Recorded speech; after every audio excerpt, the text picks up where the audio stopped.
ये है talks news network और आप देख रहे हैं पॉलिटॉक्स, राजनीति का कच्चा चिट्ठा।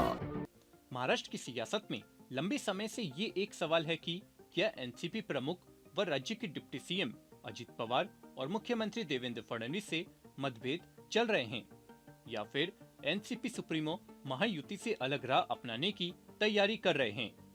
इस बीच अजित पवार के एक बयान से महाराष्ट्र का सियासी पारा चढ़ा हुआ है। उनका यह बयान महाराष्ट्र में होने वाले स्थानीय निकाय चुनाव से ठीक पहले आया है, जिसके बाद प्रदेश की राजनीति में अनेक सवाल उठने लगे हैं। दरअसल विदर्भ को भारतीय जनता पार्टी, खासकर मुख्यमंत्री देवेंद्र फडणवीस और केंद्रीय मंत्री नितिन गडकरी का गढ़ माना जाता है। वहीं राज्य के उप मुख्यमंत्री अजित पवार उसी विदर्भ में अपनी पार्टी का चिंतन शिविर आयोजित करने जा रहे हैं। यहाँ उन्होंने एक बड़ा बयान देते हुए कहा कि विदर्भ को किसी पार्टी का स्थायी गढ़ नहीं कहा जा सकता, क्योंकि इस राज्य में अतीत में विभिन्न समय पर अलग अलग परिणाम सामने आ चुके हैं। इस बयान के बाद प्रदेश की राजनीति में नई बहस छिड़ गई है। विदर्भ को लंबे समय से बीजेपी का मजबूत गढ़ माना जाता है। सीएम फडणवीस और केंद्रीय मंत्री नितिन गडकरी इस क्षेत्र से आते हैं। वहीं अजित पवार के बयान से साफ है कि एनसीपी इस धारणा को तोड़ने की कोशिश कर रही है। उन्होंने ये भी कहा कि आज भले ही बीजेपी देश और राज्य की सबसे बड़ी पार्टी है, लेकिन सभी दल यहाँ मेहनत कर रहे हैं। बीजेपी, शिवसेना और एनसीपी सभी दलों के कार्यकर्ताओं को आगामी स्थानीय निकाय चुनावों से उम्मीद है।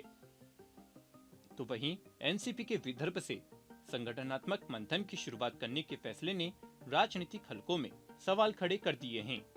वहीं पार्टी के प्रदेश अध्यक्ष सुनील तटकरे ने इस बात का स्पष्टीकरण देते हुए कहा कि पारंपरिक रूप से पश्चिमी महाराष्ट्र एनसीपी का गढ़ रहा है, लेकिन हमने यहां 8 सीटों पर चुनाव लड़ा और 7 पर जीत हासिल की।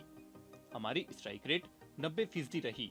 यह साबित करता है कि विदर्भ में हमारी मजबूत पकड़ है।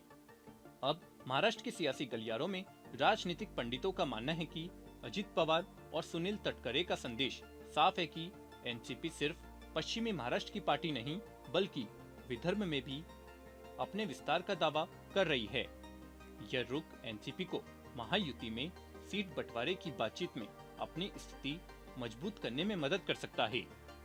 एक और एनसीपी खुद को उभरती ताकत के रूप में पेश कर रही है, वहीं बीजेपी अपने गढ़ को बचाने के लिए जोर लगाएगी, तो शिवसेना भी एकनाथ शिंदे के नेतृत्व में अधिक प्रतिनिधित्व पाने की कोशिश करेगी। यह गतिरोध इस बात का संकेत है कि एनसीपी अब क्षेत्रीय राजनीतिक धारणाओं को तोड़ने और अपने लिए बड़ी हिस्सेदारी सुनिश्चित करने की रणनीति पर काम कर रही है। अब सबकी नजरें इस पर टिकी होगी कि क्या अजित पवार का यह दाव भारतीय जनता पार्टी की बढ़त को चुनौती दे पाएगा या एनसीपी विदर्भ में अपने पांव जमा पाएगी। पॉलिटॉक्स ब्यूरो, महाराष्ट्र। ये है टॉक्स न्यूज नेटवर्क और आप देख रहे हैं पॉलिटॉक्स, राजनीति का कच्चा चिट्ठा।